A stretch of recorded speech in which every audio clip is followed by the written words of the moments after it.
교회를 다니면서 제일 많이 들었던 말들을 곰곰이 생각해 보면 대부분 이 선택과 태도에 관한 부분들이 전부였던 것 같아요. 이런 건 해야 된다, 이런 건 하면 안 된다부터 시작해서 그리스도인들은 이런 모습과 태도를 보여야 된다는 말을 정말 어려서부터 귀에 피나도록 들었던 것 같습니다. 아마 저처럼 어릴 때부터 이 교회 생활 했던 청년들도 대부분 마찬가지였을 겁니다. 교회에서 뭔가 어떤 궁금증과 어떤 교리에 대한, 성경에 대한 어떤 교육보다는 이런 태도와 규범에 대한 교육을 더 많이 받았던 게 사실입니다. 제가 그래서 저번에 이삭에 대한 설교를 할 때 한번 언급하긴 했지만, 그래서 지금 우리가 믿고 있는 이 기독교는 특정 성격에 좀 유리한 게 사실입니다. 뭔가 순종적이고 그 조직이 추구하는 어떤 그 규범과 가치에 잘 순응하는 사람은 좋은 신앙인, 어떤 훌륭한 그리스도인으로 인정받기가 참 쉽습니다. 쉽게 말해서 하라는 거 꼭 하고 하지 말라는 거는 목에 칼이 들어와도 하지 않는 그런 사람이, 그런 성격을 지닌 사람들이 뭔가 그 조직에서 인정받을 확률이, 가능성이 매우 높아요. 여러분, 그래서 저처럼 이 초등학교 생활기록부 6년 내내 주의가 산만하다라는 평가가 끊이지 않았던 저 같은 사람한테는 여러분, 이런 기준은 좀 너무 가혹한 것 같습니다. 여러분, 저는 누구보다 하나님 사랑합니다. 그래서 저는 여러분도 하나님 사랑한다고 믿고, 또 저도 하나님 누구보다 사랑을 해요. 그 진정성을, 저는 여러분의 그 진정성을 믿습니다.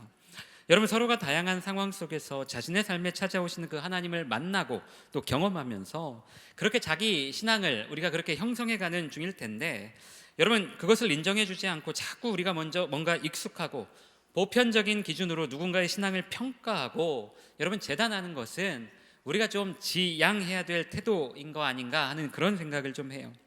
여러분, 제가 어떻게 하다 보니까 좀 청년부 설교를 오랜만에 하는데, 오늘 좀 창세기 이 야곱의 이야기를 좀 더 이어가 보려고 합니다. 정확하게 말하면 이 야곱의 부인이었던 레아의 이야기입니다. 여러분, 우리 모두가 잘 알듯이 레아는 사랑받지 못했습니다. 비단 남편 야곱에게만 사랑받지 못했던 것이 아니라 여러 가지 정황상 그녀의 인생 자체가 늘 자기 동생 라헬과 비교되며 소외되고 인정받지 못했던 어떤 이 철저히 마이너리티의 삶을 살았던 것 같아요. 오늘 이 레아의 이야기를 하면서 먼저 사도행전 16장의 이야기를 같이 좀 해보려고 합니다. 다른 본문이지만 이 두 본문 안에 중요한 연결고리가 있습니다. 여러분, 오늘 우리가 읽은 이 사도행전 16장 본문은 우리가 잘 아는 내용이고요, 또 많은 그리스도인들이 암송하고 있는 내용이기도 하죠. 주 예수를 믿으라, 그리하면 너와 내 집이 구원을 얻으리라. 여러분, 그 배경이 되는 장면이기도 합니다. 여러분, 이 바울 일행이, 바울과 실라, 디모데, 그리고 또 한 명 더 있었는데 제가 기억이 안 나네요. 이 네 명이 이 2차 전도 여행 중에 빌립보 중심가에서 이 귀신 들린 여종을 만나게 됩니다. 귀신 들린 여종을 만나게 돼요. 귀신 들렸다고 해서 뭔가 좀 단순히 어떤 점치는, 뭔가 이렇게 정신이 온전하지 못한 여자라고 생각하기 쉽지만 그렇지 않아요. 귀신 들린 채 이 점을 쳤는데, 여러분, 우리가 생각하는 어떤 그런 점이 아니라 이 신의 뜻이 무엇인지, 다시 말해 이 신탁을 하는 그런 여성이었어요. 이 신에 대한 두려움이 가득했던 이 고대인들에게 가장 중요한 관심은 신의 뜻이 무엇인지 아는 것이었고, 그렇게 신탁을 하는 대가로 그 주인들에게 막대한 이익을 벌어다주는 그런 가련하고도 불쌍한 여인이었습니다. 여러분들, 그런데 이 여인을 고쳐주면 그동안 그녀를 이용해서 많은 돈을 벌어들였던 그 사람들과 그 주인들과 어쩔 수 없이 충돌해야 된다는 걸 알면서도 바울이 이 여인을 불쌍히 여기고 고쳐준 겁니다. 그러자 바울이 예상한 일이 그대로 일어났어요. 여종이 점치는 것으로 인해서 이 막대한 부를 쌓아가고 있던 그 주인들이 이 바울과 실라를 붙잡아 이 장터로 개 끌듯이 끌고 가서 그곳 관리들에게 고발을 한 겁니다. 그리고 그곳 관리들에게 이 바울과 실라가 엄청나게 많은 이 심한 아주 매질을 당한 채 감옥에 갇히게 돼요. 여러분, 우리나라 법에는 없지만 아직도 일부 국가들 중에서는 이 사람을 때려서 벌을 주는 그 태형이 아직도 남아있기도 합니다. 여러분, 당시 그 유대인들의 법에는 태형이 있었어요. 그들의 태형은 이 성경적 근거를 가지고 아무리 많이 때려도 이 39대를 넘길 수가 없었습니다. 그래서 고린도후서 11장에 보면 바울이 자기가 이 선교 활동을 하다가 예수를 믿는 가운데 당한 그 많은 어려움들을 이렇게 나열하는, 기록하는 장면이 있습니다. 거기에 바울이 뭐라고 하냐면, 내가 40에 하나 감한 매, 그러니까 39대를 맞았다는 거죠. 그걸 5번이나 맞았다, 뭐 그런 기록이 있어요. 아무튼 이게 유대인의 태형이었어요. 그런데 여러분, 로마의 태형은 달랐습니다. 그 형을 집행하는, 그 중앙에서 형을 집행하는 그 가장 높은 관리가 그 매질을 멈추라고 할 때까지 계속 때릴 수가 있었던 거예요. 여러분, 당시 로마가 가장 신경 쓴 것 중에 하나가 바로 치안과 질서였는데, 그 치안 유지를 위해서 담당하는 관리에게 엄청나게 큰 권한을 부여했습니다. 여러분, 원어적 의미로 이 관리라는 뜻은 이 방망이를 많이 차다, 방망이를 많이 찬 사람, 그런 뜻인데, 여러분 실제로 이 고위 관리들이 가지고 있던 방망이 끝에 이 쇠붙이가 붙어 있었다고 합니다. 그래서 이게 사람을 한번 빡 때리면 그 쇠붙이에 살점이 떨어져 나가는 거예요. 여러분, 바울과 실라 모두 이런 방망이로 매질을 당한 겁니다. 오늘 바울과 실라는 그렇게 엄청나게 많은 매를 맞고 지금 이 빌립보 감옥에 이제 갇히게 된 거죠. 여러분, 로마는 범죄자의 죄질에 따라서 이 세 종류의 감옥을 운영했다고 합니다. 일반 잡범들을 수감하는 감옥인 코모리어, 그것보다 조금 더 중범죄자들, 그런 사람들을 수감하는 인테리어, 그리고 사형수나 위험한 정치 사상범을 수감하는 이 플리아놈, 이 세 가지가 있었는데, 여러분 바울과 실라가 수감된 곳은 가장 음산하고 어두운 세 번째 감옥, 그 플리아놈에 그 수감이 된 겁니다. 그리고 그 두 발에는 착고라고 불리는 그 수갑 같은 그 어떤 그 수갑과 같은 것이 채워져 있는 거죠. 그리고 그날 밤이 이제 빌립보에 찾아왔습니다. 여러분, 우리가 성경을 읽다가 보면 그 특정한 시간을 나타내주는 그 단어가 주는 어떤 그 고유한 분위기가 있어요. 오늘 본문은 그 시간을, 그 상황의 시간을 밤이라고 기록하고 있어요. 여러분, 그 밤에 어둡고 그 차가운 감옥 한쪽에서 두 발은 그 착고에 묶인 채 온몸에 이 피투성이가 되어서 매질을 당해서 그렇게 쓸쓸히 누워있는, 앉아있는 그 바울과 실라의 심정이 어땠을까요? 여러분, 우리가 살다가 보면 이 이성과 본능이 충돌할 때가 있습니다. 본질과 비본질이 충돌하는 거죠. 여러분 어떨지 모르겠지만 저 같은 목회자도 그렇죠. 목회자로 사는 저는 종종 이런 상황을 경험해요. 언제 이런 상황을 경험하게 되냐면, 정말 하기 싫은 일을 해야 될 때 제 내면에서도 충돌이 일어나요. 사랑하기 힘든 사람을 사랑하려고 애써야 되고, 연락하기 싫은 사람에게 연락을 해야 될 때도 있고요. 말을 별로 섞고 싶지 않은 사람과 불가피하게 말을 해야 되는 경우도 있어요. 여러분, 우리가 주로 많이 듣는 이 간증은 이렇게 뭔가 내면이 충돌하는 과정 속에서 하나님의 뜻을 따르고 하나님의 뜻에 순종하다 보면 그런 사람이 복을 받고 내가 알지 못하는 크고 놀라운 일들을 하나님이 이루신다, 이런 간증을 참 많이 듣죠. 여러분, 그런데 저는 솔직히 그런 경험 별로 못 해봤습니다. 그래서 그런 간증 잘 안 믿어요. 사과하기 싫은데 내가 먼저 결국 사과했을 때 제가 기대했던 반응과는 전혀 다른 상황이 발생한 적도 참 많았어요. 먼저 연락하기 싫은 사람한테 먼저 연락했을 때 상황이 좋게 풀리는 경우도 있었지만 여전히 냉랭하고 까칠한 경우도 참 많았어요. 여러분, 그때는 참 솔직히 그때는 하나님이 원망스러울 때도 있어요. 화가 날 때도 있어요. 하나님, 용기 낸 결과가 이겁니까? 하나님, 제가 순종한 결과가 이겁니까? 한참을 하나님 앞에서 따지듯이 침묵하면서 기도했던 그런 경험도 제가 참 많이 있었습니다. 여러분, 오늘 바울과 실라도 이런 심정이었을 것 같아요. 여러분, 바울이 원래 이 빌립보로 오고 싶어 하지 않았습니다. 원래 터키 지역의 선교만 생각하고 그렇게 달려가고 있었어요. 그러다 이 마게도냐 환상을 통해서 유럽으로 부르시는 그 하나님의 뜻을 발견하고 이 유럽으로 넘어온 바울이었습니다. 자신이 원한 것도 아니었고 하나님이 직접 부르셔서 그 뜻에 순종을 했으면 뭔가 그에 걸맞는 대우나 어떤 그 대가가 있어야 순종한 사람도 면이 서고 기분도 좋을 텐데, 성경은 그런 이야기는 잘 나오지 않아요. 바울이 가는 곳마다 이 반대파가 득실거렸고 죽을 위기를 넘겨야 했어요. 매질을 당합니다.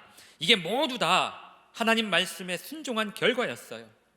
여러분, 바울은 그렇게 살았습니다. 우리처럼 이렇게 좋은 예배당에서 우아하고 세련되고 아름답게 하나님을 믿은 게 아니라, 여러분, 그에게는 믿음이 곧 생존이었고 생존이 곧 믿음이었어요. 여러분, 그런데 그 와중에 오늘 본문 25절은 바울과 실라가 기도하고 한밤중에 기도하고 하나님을 찬송했다고 나와 있습니다.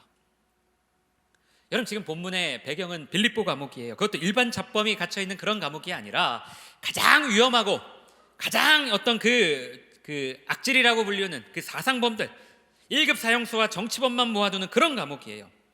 여러분, 그 감옥 한켠에서 바울이 기도를 하고 찬송을 하고 있는 거예요. 여러분, 뭐라고 기도했을까요? 여러분과 제가 만약에 그 상황이었다면 그 어두운 감옥에서 뭐라고 기도했을 것 같아요? 여러분, 일반적으로 이 부분의 해석은 바울이 고통 중에도 하나님을 의지하고 또 하나님을 찬양하며 감사의 기도를 드렸다고 그렇게 많이 해석이 되어집니다. 제가 설교 준비하면서 많은 주석들을 봤는데 대부분 다 그래요. 여러분, 그런데 글쎄요, 뭐 그럴 수도 있겠지만 전 개인적으로 선뜻 그게 동의가 되지 않더라고요. 동의되기는 어려운 해석인 것 같아요. 여러분, 온몸은 피투성이에 성한 곳이 없는 상태에서 뭐 그런 기도와 찬송이 나온다는 게 불가능한 건 아닌데, 아예 불가능한 건 아니지만 그렇다고 해서 막 선뜻 그랬을 것 같다고 말하기도 참 어려운 상황인 것 같아요. 여러분, 우리가 어떨 때 기도를 하나요? 여러분, 일반적으로 어떨 때 기도를 하나요? 여러분, 저도 마찬가지겠지만 사람은 뭔가 벽에 가로막혔을 때, 뭔가 자기 힘으로 안 되고 어려움이 찾아왔을 때 보통 기도를 해요. 하나님께 간구를 합니다. 병이 나고 사업이 망하고 자기 뜻대로 안 되거나 답답할 때 주로 본능적으로 기도를 하죠. 하나님을 찾죠. 여러분, 그게 인간이에요. 여러분, 하지만 그런데 찬송은 좀 달라요. 찬송은 조금 달라요. 그냥 어려울 때 물론 찬송하는 사람도 있지만 보편적으로 찬송은 보통 본인이 기분 좋고 형통하고 감사할 때 일반적으로 나오게 됩니다. 여러분, 오늘 본문은 바울과 실라가 기도를 하고 찬송을 했다고 기록을 해요. 그냥 우리말 성경으로 읽으면 크게 이상한 부분은 없는 것 같아요. 그런데 조금만 더 자세히 보면 여러분, 이 부분을 조금 더 다르게 해석할 수도 있는 상황이 돼요. 글자로만 보면 흔히 우리가 우리나라 교회에서 흔히 하는 어떤 기도의 분위기가 연상이 돼요. 기도하다가 또 찬양 부르고, 또 찬양하다가 기도하고, 그러다 다시 또 찬양하고 기도하고, 그런 분위기가 연상이 될 수도 있습니다. 여러분, 그러나 원어적인 의미에 보면 기도하고 이 찬송했다 이 사이에 텀이 있어요. 약간의 시간차가 있어요. 쉽게 얘기해서 지금 눈앞에 있는 상황을 놓고 기도하면서 함께 찬양을 하는 게 아니라 눈앞의 상황을 놓고 기도를 하다가 그 기도의 결과로 찬송이 나왔다라는 거예요. 기도와 찬송을 같이 한 게 아니라 먼저 기도를 하고 그 기도의 결과로 찬송이 나왔다는 거예요. 여러분, 말장난인 것 같지만 전혀 다른 의미입니다. 여러분, 이 본문의 이 의미를 잘 설명해 주는 내용이 바로 우리가 첫 번째로 읽었던 그 창세기 29장의 내용이에요. 여러분, 사랑받고 싶은 건 사람의 다 본능입니다. 본능이에요. 원초적인 본능이에요. 여러분, 어느 누구도 미움받으면서 살고 싶은 사람은 없어요. 여러분, 저도 사랑받고 싶고 또 우리 청년들도 마찬가지일 거예요. 그래서 여러분, 저는 늘 기도해요. 우리 청년들 가는 곳마다 사랑받는 사람이 되기를 늘 기도합니다. 여러분, 그런데 레아는 달랐어요. 이대로 두면 평생 시집도 못 가고 천덕꾸러기 신세가 될까봐 그녀의 아버지 라반이 마치 비싼 명품 팔면서 이 서비스 상품 하나 끼워서 팔듯이 그냥 야곱에게 들이밀었어요. 이렇게라도 하지 않으면 평생 시집 못 가고 자기 짐이 될까봐, 자기 인생의 짐이 될 수도 있었기에 자기 조카를 속이면서까지 큰딸 그 레아를 떨궈내고 싶었던 것 같아요. 여러분, 그런데 생각해 보세요. 뜨겁게 사랑을 하고 아주 정말 열정적으로 사랑을 했던 남녀도 막상 함께 살아보면 만만치 않은 것이 결혼이에요. 여러분, 그런데 사랑이 없이 시작된 결혼 생활이 과연 정상적으로 유지될 수 있었을까요? 나이가 아무리 많아도 여러분, 사랑받고 싶은 건 남자나 여자나 동일한 그 본능입니다. 여러분, 그 레아도 마찬가지였겠죠. 당연한 심리일 텐데 여러분, 레아는 여자로서 가장 인생의 중요한 것을 얻지 못했어요. 가지지 못했어요. 여러분, 그녀의 인생이 얼마나 비참했을까요? 그녀가 얼마나 하나님께 매달리면서 기도했을까요? 하나님, 제발 우리 남편이 나 좀 사랑하게 해주세요. 나 좀 쳐다볼 수 있게 해주세요. 나 좀 사랑하게 해주세요. 아마 눈물로 애통하며 기도했을 거예요. 어떻게 할까요? 여러분, 본문에 보면 그 아들 이름에 이 레아의 심정이 고스란히 다 드러나 있습니다. 야곱과 레아 사이에서 첫 아들이 태어나요. 레아가 그 이름을 르우벤이라고 짓습니다. 근데 그 이름이 뜻이 이래요. 여호와께서 나의 괴로움을 돌보셨으니 이제는 내 남편이 나를 사랑하리로다. 하나님, 이제는 아들을 낳았는데 남편이 나를 사랑하겠죠? 내가 이 귀한 아들을 낳았는데, 장손을 낳았는데 하나님, 이제는 남편이 나를 좀 바라봐 주겠죠? 나한테 와주겠죠? 얼마나 간절히 기도했는지 그 마음을 담아 첫째 아들의 이름을 지었어요. 그런데 여전히 야곱이 쳐다보지도 않습니다. 그리고 둘째 아들을 낳아요. 둘째 아들의 이름을 시므온이라고 지었는데 그 이름의 뜻이 뭐냐면 내가 사랑받지 못함을 하시고 여호와께서 이 아들도 주셨다.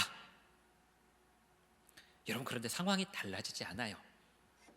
여전히 야곱은 냉랭합니다. 그렇게 세 번째 아들을 낳습니다. 셋째 아들의 이름을 레위라고 지었는데 그 이름의 뜻이 이래요. 내가 아들 셋을 낳았으니 이제는 내 남편이 나와 연합하리로다. 나와 연합하리로다. 여러분, 여기서 연합이라는 말이 결국은 부부간에 서로 더욱 사랑하다라는 그런 말인데, 여러분, 이 셋째 아들까지 낳고도 상황이 달라졌을까요? 아니요, 그렇지 않습니다. 여전히 야곱의 마음은 라헬에게만 가 있어요. 아들 셋을 얻고도 여전히 남편 야곱의 마음속에 레아의 존재는 자기 아내가 아니라 외삼촌 라반의 그 사기 행각을 자꾸 생각나게 해주는 그런 불편한 사람일 뿐이에요. 얼굴을 볼 때마다 과거에 자신이 당했던 그 외삼촌에게 당했던 사기가 막 생각이 나겠죠. 없었던 분노도 생기게 만드는 그런 존재였을 겁니다.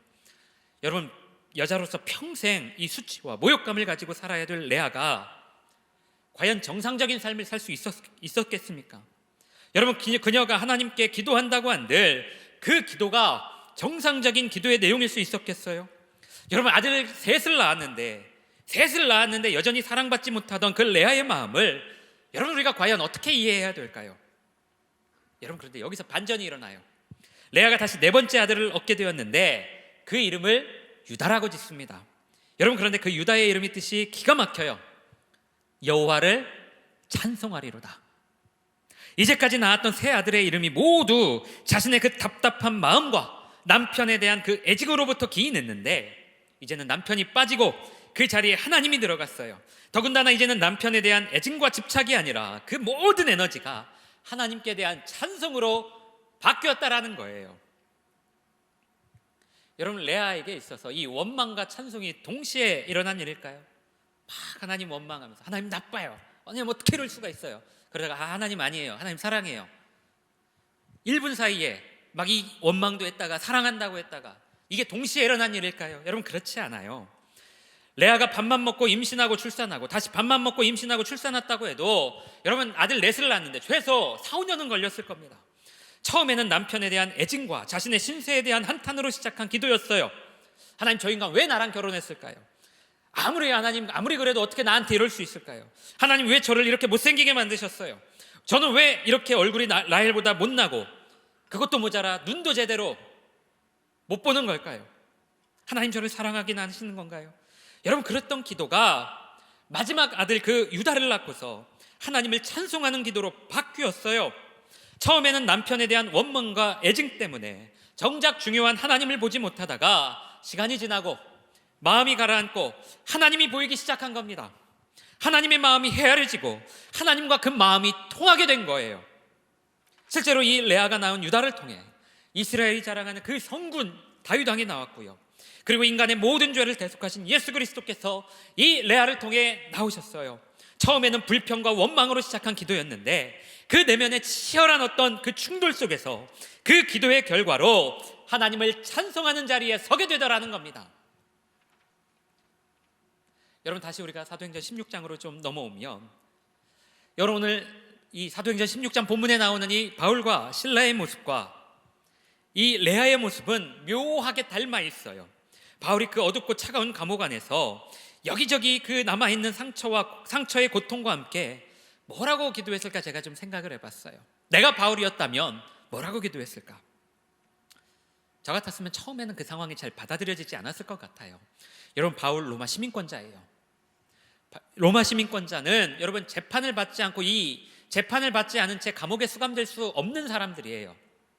재판을 먼저 받아야 돼, 이렇게 이유 없이 맞아야 될 이유가 없는 사람이에요. 그 억울한 상황이 자꾸 마음속으로 올라오고 내가 왜 이렇게 맞아야 했을까?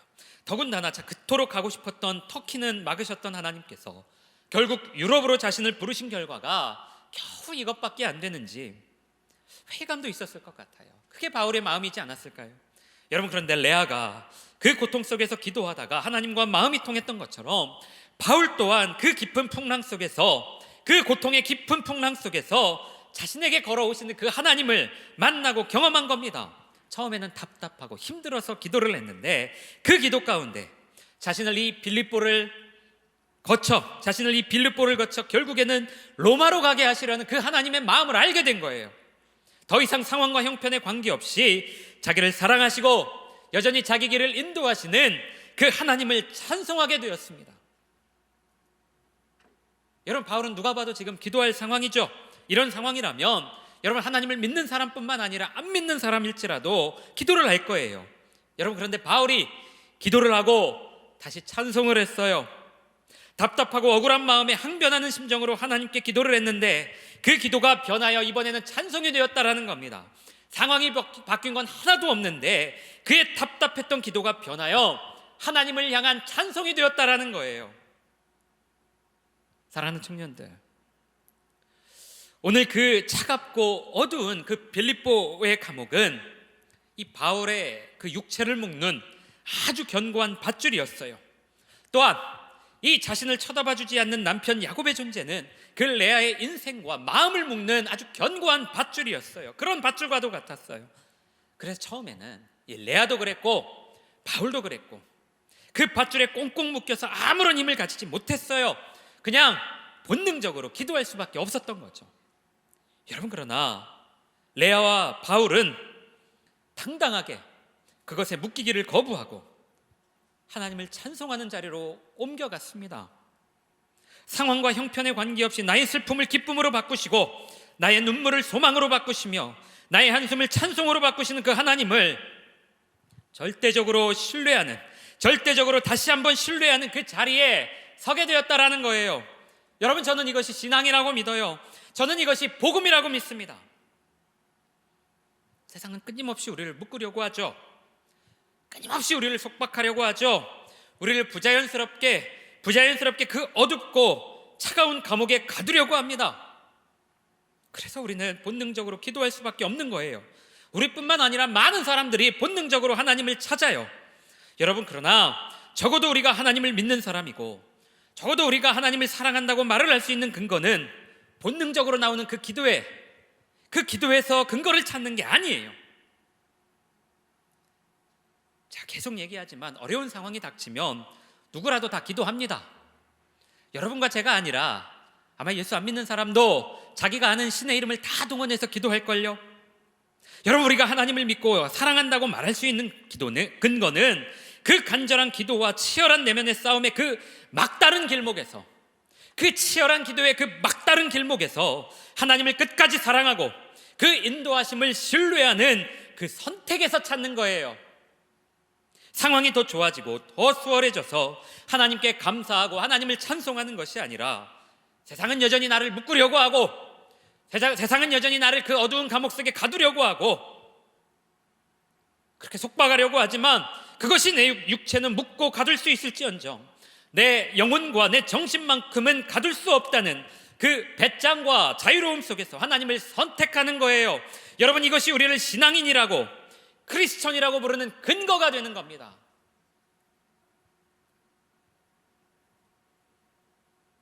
여러분, 시편 40편은 우리에게도 찬양으로 많이 알려져 있는 그런 본문이에요.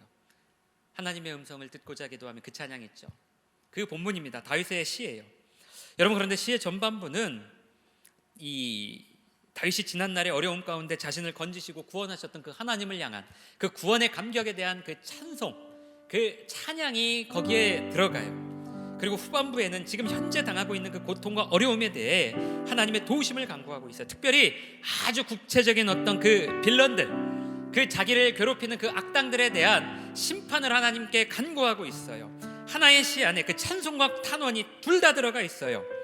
여러분, 이 다윗의 시가 무엇을 의미하겠어요? 구원받고 선택받은 그런 인생에게도, 다윗과 같은 그런 인생에게도 인생의 고난은 찾아와요. 고통은 찾아와요. 여러분, 예수를 믿는다고 해서 다른 사람에게는 찾아가는 그 고통이 나에게는 피해가고 나에게는 찾아오지 않는 그런 일은 없어요. 여러분, 그렇기 때문에 절대로 예수 믿으면 행복해진다는 그 말에 여러분 속으면 안 돼요. 예수 믿으면 잘 되고 행복해진다는 그런 말에 여러분 속지 말아요. 그 행복의 기준이 뭔지는 모르지만 예수 믿어도 우리 삶은 어려워질 수 있고 예수와 동행을 하여도 우리 삶은 근심과 두려움에 사로잡힐 수도 있어요. 여러분, 다만 예수를 믿으면 행복해지는 게 아니라 예수를 믿으면 살아갈 힘이 생기는 거예요.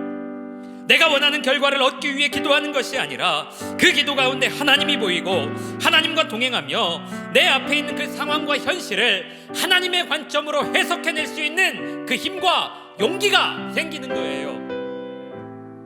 여러분, 오늘 레아가 그랬고 바울이 그랬어요. 레아는 자신의 결핍과 아픔을 주님 앞에 토로하면서 기도했어요. 그렇게 기도했는데 그 기도가 변하여 하나님을 찬송하는 그 삶의 자리로 바뀌어갔어요. 바울은 그 육체적 고통과 어려움 가운데 하나님을 찾았는데 여전히 그의 몸은 감옥에 갇혀 있었지만 그럼에도 불구하고 자신을 이 역사의 무대로 초청하신 그 하나님의 부르심을 기억하며 다시 찬송의 자리로 서게 되었어요. 각자가 기도하는 가운데 그 현실과 상황을 초월하여서 역사하시는 그 하나님의 존재를 눈으로 보는 그런 은혜를 누렸습니다. 여러분, 이게 바로 그리스도인의 기도가 가진 힘이에요. 자, 계속 얘기하죠. 계속 얘기해요. 우리만 기도하는 게 아니에요. 교회 밖에 있는 사람들도 힘들고 어려운 일이 생길 때 다 기도해요. 그 사람들도 다 기도해요. 그러나 예수를 믿는 우리의 기도가 적어도 교회 밖 사람들과 다른 것은, 아니 달라야 되는 것은, 우리는 그 기도의 결과물에 관심을 두는 것이 아니라 기도하는 그 과정 가운데 우리와 함께 하시는 그 하나님의 존재에 대해 관심을 갖는 사람들이에요. 하나님이 이 상황까지도 나에게 허락을 하셨다면 분명히 이 일을 통해 나에게 원하시는 것이 있을 것이고, 또 내가 이 일을 통해 성장하고 성숙할 수 있는 그 기회가 될 거란 그 기대를 품는 사람들이 바로 그리스도인이라는 거예요. 여러분, 그게 기도예요. 여러분, 그게 기도예요. 여러분이 기도하면서 뭔가 얻어낼 수 있겠다고 생각하는 그 순간부터 저와 여러분의 기도는 산으로 갈 겁니다. 사랑하는 청년들, 지금 우리는 아멘 주 예수여 어서 오시옵소서, 아멘 주 예수여 어서 오시옵소서 대림의 절기를 보내고 있어요. 주님이 다가오는 이 2023년도에도 아직 오실 계획이 없으시다면 우리는 내년에도 이 2023년도에도 대림절을 보낼 겁니다. 그 다음 해에도 주님이 만약 오시지 않는다면, 아직 오실 계획이 없으시다면 2024년도에도 이 대림의 절기를 보낼 거예요. 여러분, 주님 다시 오심을 기다리는 이 대림의 절기를 보내면서 우리가 꿈꾸고 소망해야 될 것은, 주님 다시 오신다는 그 날짜가 도대체 언제인지, 주님 도대체 언제 오시냐고, 몇 월 며칠 몇 시에 도대체 어디로 오실 거냐고. 여러분, 그 시간과 장소에, 정말로 그 시간과 장소, 거기에 관심을 두는 게 아니에요. 우리가 그걸 소망해야 되는 게 아닙니다. 주님 다시 오실 때에 우리 주님이 우리에게 사랑하는 아들아, 사랑하는 딸아, 네가 잘하였도다, 잘 견뎠다, 그렇게 격려받고 칭찬받을 수 있도록 더욱 성숙해지기를 우리가 소망해야 돼요. 우리가 그걸 소망해야 되는 거예요. 주님이 나에게 허락하신 그 자리를 잘 지키고 주님을 묵상하며 경건하게 기다리는 것이 이 대림절을 보내는 저와 여러분의 자세입니다. 사랑하는 청년들, 다시 한번 강조하지만 예수를 믿으면 행복해지는 게 아니라 예수를 믿으면 살아갈 힘이 생기는 거예요. 예수를 믿으면 행복해지는 게 아니라 성숙해지는 겁니다. 오늘 여러분 삶에 하나님 함께 계시고 함께하고 계심은 눈에 보이는 어떤 결과물로 드러나지 않을 거예요. 하는 일마다 잘 되고 마음에 평안이 있다고 해서 무조건 하나님이 나와 함께하고 계시다는 그 증거도 아닐 뿐더러, 또 내 삶에 어려움이 있다고 해서 하나님이 나를 버리시고 돌보지 않으신다는 증거가 되는 건 더더욱 아니에요. 그렇기 때문에 지금 인생이 평안하고 평탄하고 잘 되는 청년들이 있다면 교만하시면 안 돼요. 반대로 지금 내 삶이 어렵다고 해서 뭔가 위축되고 움츠러들어서 하나님 찾기를 게을리해서는 안 돼요. 삶이 어렵고 내 죄로 인해 하나님 앞에 나가기가 부끄러울 때, 여러분, 우리는 그럴 때 더 하나님을 찾아가야 돼요. 제가 늘 얘기하죠. 그럴 때일수록 주님 살려달라고, 주님 긍휼을 베풀어 달라고 더 뻔뻔하게 주님 앞에 나아가야 돼요. 사랑하는 청년들, 여러분과 제가 하는 그 기도의 끝에 우리의 추한 욕망과 어떤 욕심만 남는 것이 아니라 희미하게 보이지만 그럼에도 불구하고 우리와 함께 하시는 그 하나님의 존재가, 그 하나님의 존재가 보여지는 그런 은혜가 있기를 소망합니다. 할렐루야, 할렐루야. 그 소망이 우리를 이끄는 그 은혜를 누리며 날마다 그 기도 가운데, 또 그 기도 끝에 항상 찬송이 머무는, 하나님을 찬송하는 자리에 서는 우리 모든 청년들 되기를, 그런 한 주가 되기를 진심으로 기도하고 축복합니다.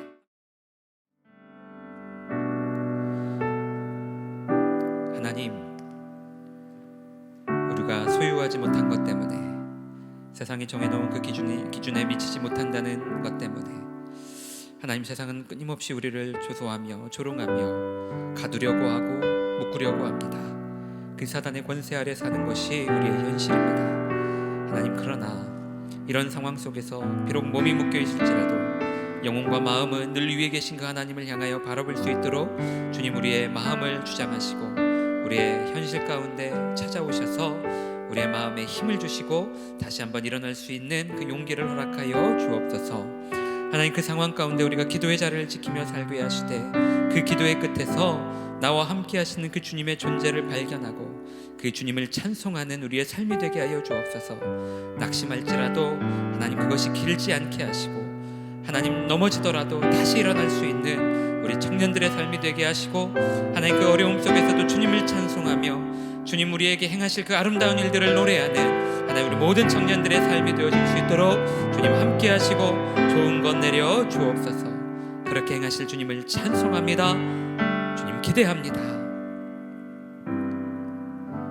지금은 우리를 구원하시고 우리 모든 죄의 결박과 구속에서 우리를 자유케 하신 예수 그리스도의 은혜와 하나님의 무한하신 사랑과 성령님의 자비하신 돌보심과 위로하심이 오늘 이 자리에 나와 함께 예배하며 세상의 가치와 기준에 묶이고 갇히기를 거부하는 사랑하는 모든 상당의 청년들 머리 위에, 학업 위에, 일터 위에, 그리고 그 가정 위에 지금부터 영원토록 함께 하시길 간절히 축원하옵나이다.